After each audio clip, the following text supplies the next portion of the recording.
I know a girl glowing in the pride of her youthful years, dressed in royal perfumed apparel, pretty, bold, elegant to behold, only that, quite unfortunately,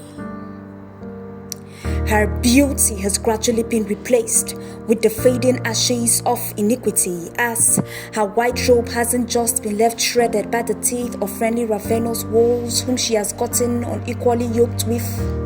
but has been left blood-stained as her pride, the man sin, has gladly crucified on the bed of immorality, leaving her drenched and sore in the stench of her atrocity. And so, a shadow of herself she has now become, a far cry from whom she is meant and called to be the daughter of a king, now a miserable, displaced fugitive. You see, this girl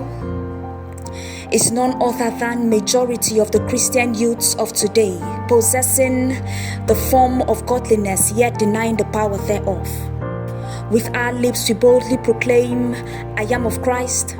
yet our words and deeds remain ever so antichrist, born again, yet how gladly we born again, whenever the enticements of flesh come knocking again, feasting on his word in the open, yet willingly going back to dine with the world in secret, dancing in the church on Sundays, yet in the club on Fridays, lifting up stained, soiled hands in the name of holy hands, as lying, stealing, fornicating, and all forms of immorality has now become the order of the day. Alas, instead of remembering her creator in the days of her youth, majority of today's Christian youth have instead chosen to still glory in the vein of their youth. But for how long, beloved, shall we continually live in sin that God's grace may abound? Or where are the few remnants of godly youths?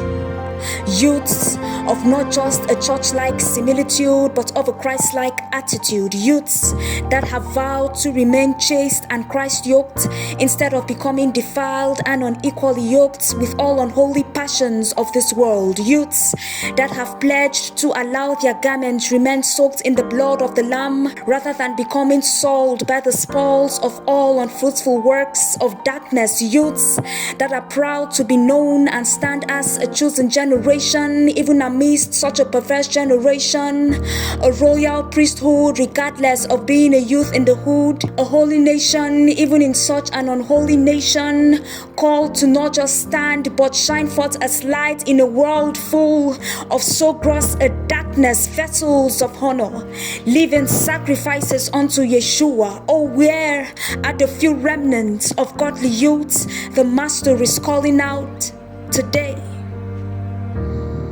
But more than a call, this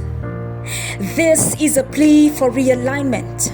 to renew and not remove the ancient landmarks of all-round purity, chastity, and holiness set by the likes of Daniel and Joseph, godly youths that stood out for Christ even in the days of old. Oh dear Christian youth of today, how he's pleading with you and with me, our Father and King, to not just repent but genuinely forsake the world and all of its ways as we conform in truth to the nature of his divinity. And even in a world as perverse as this, to never forget whom we are meant and called to be, youths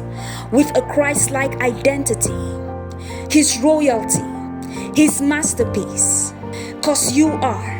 I am, we are sons and daughters of a king.